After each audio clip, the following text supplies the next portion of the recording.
everyone, Kelly here, and I'm here today to talk about the things that I have read so far in September. And so far, I have really been enjoying everything I've read. Everything is 4 or 5 stars, except for I have some manga I'll talk about at the end, and like one of the volumes was 3 stars, but generally, I am enjoying everything that I am reading so far this month. So first we're going to start off with the book that I do not have a copy of, and I don't want to forget to talk about it. So that was Legends and Lattes by Travis Baldree.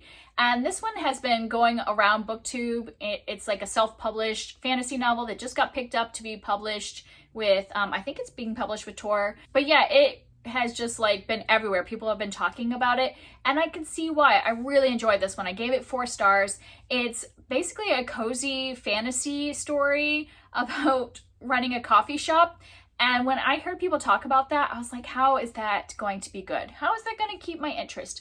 But it was just so comforting to read, but still interesting characters, and just, I don't know, I was like super into it and liked it, and it would just felt like so cozy to read, and I just want to read more books like this, and I just don't know if they exist.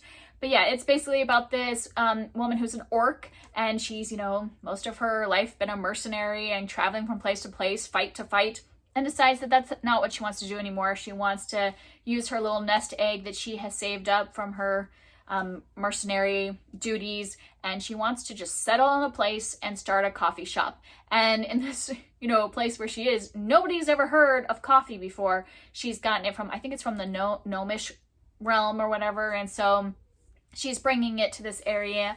Nobody's had it before, so it's like and this is like, we're talking from the ground up. She's building this, so there's like home, you know, like improvement, like home improvement type thing. Like she's building the building and, you know, doing improvements. She has to like get the coffee supplies and all that, and then it's just like hiring people. And the first day, what happens on the first day? Do people show up, especially if they never heard of the product before? So I mean, yeah, I'm telling you, this doesn't sound exciting, but I think it's just the way he like writes it. I was just so invested in what was happening and wanting her to succeed that I just really liked it. I love the characters, the side characters, everybody that works in the coffee shop. I loved all of them. I love just like hearing the details about making cinnamon rolls. Like, yeah, it doesn't make much sense, but yeah, I would say if any of that sounds even remotely interesting, that you will probably find it cozy. And especially this time of year, I think it would be great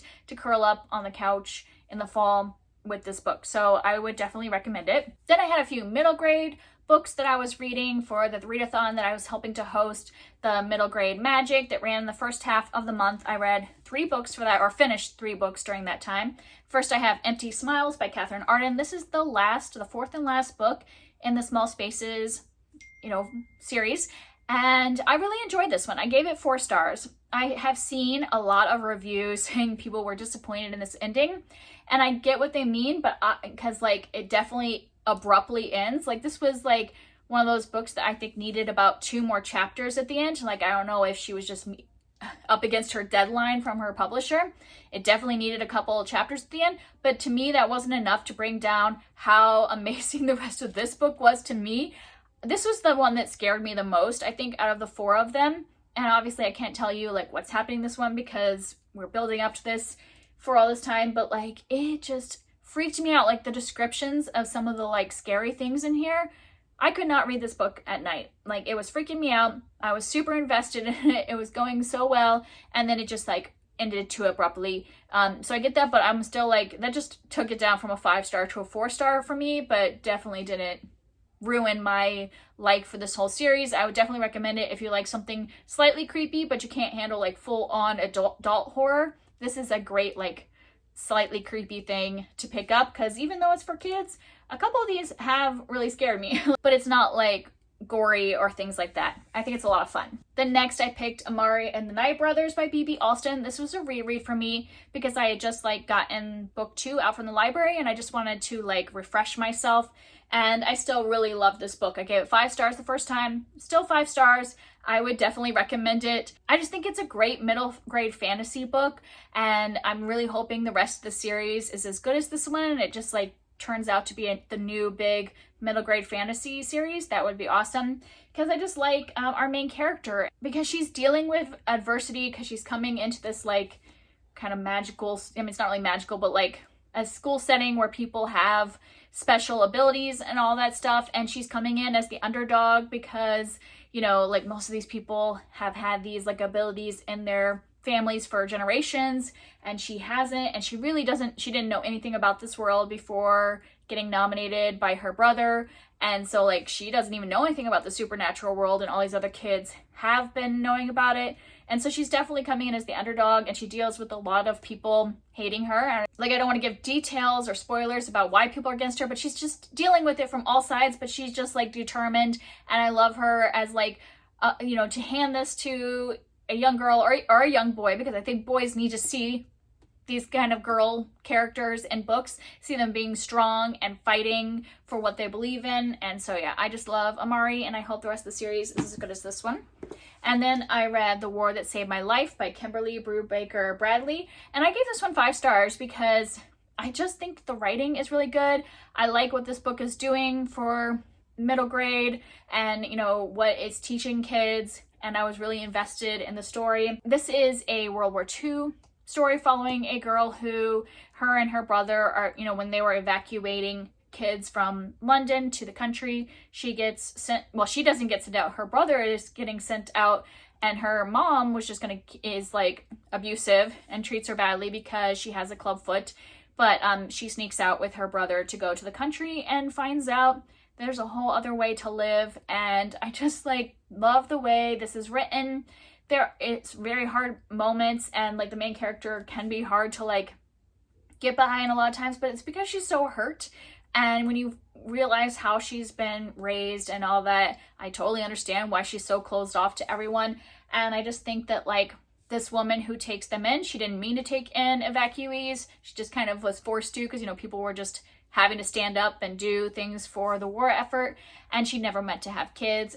But like the growth in the relationship between the kids and her, I just think it's beautiful.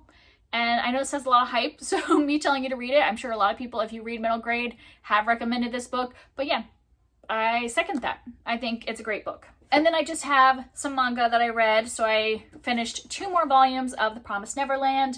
I'm on 4 and 5. So I gave volume 4 4 stars and volume 5 3 stars. But even though I didn't love this one as much, they have a couple of these that I've given 3 stars, and it's because they feel like bridge books. They're just like, and I think in a series this long, every once in a while you do have just like a book that's like getting you from point A to point B. I still like the characters in the story, just not enough new things are happening in those books. But then there's ones like this where I'm like, so many new things are happening, and like, you know, it's tense moments. And so I still am really enjoying the series. If you haven't heard me talk about it before, I won't give spoilers. I'll just say the first one is about this group of kids that lives in an orphanage, and turns out that things might not be as they seem, and there's some sinister stuff going on. So there is some like kind of creepy, intense moments in these, but it's been a lot of fun so far. And then next I read volumes 2 and volume 3 of Witch Hat Atelier, and this one is about this girl named Coco that in the first one, she is like obsessed with magic and wants to be a witch, but in this world, like witches are born. And so she knows she can never like be a witch, but she's still obsessed with magic. And then kind of something happens that she, you know, meets a witch and sees how they do their spells, and gets kind of pulled into the world of witches. And this is just so cute. Like, I read the first one and didn't love it and wasn't sure if I was going to continue, but then some people in the comments of my video when I was trying the first volume were saying that it was a really great series and I should try it again. And so I picked up the next, like, I liked it enough and I really liked the artwork, so I was like, I like it enough to give it some more. And I just, like, as it goes, I'm just really invested in the characters and like the learning about how this magic works. Like, in each volume, I feel like we're learning more about how they conduct their spells, the history of the witches, and all that, and just the way the characters are working together in certain places.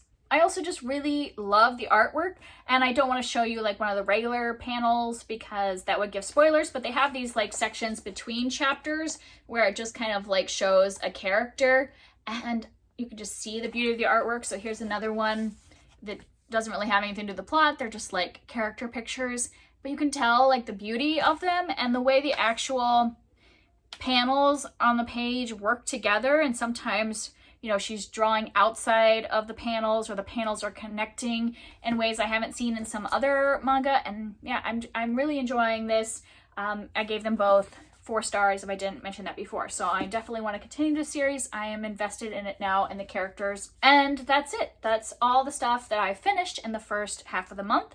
If you've read any of these, or if you want to talk about them, I would love to hear from you down below, and I will see you next time. Bye.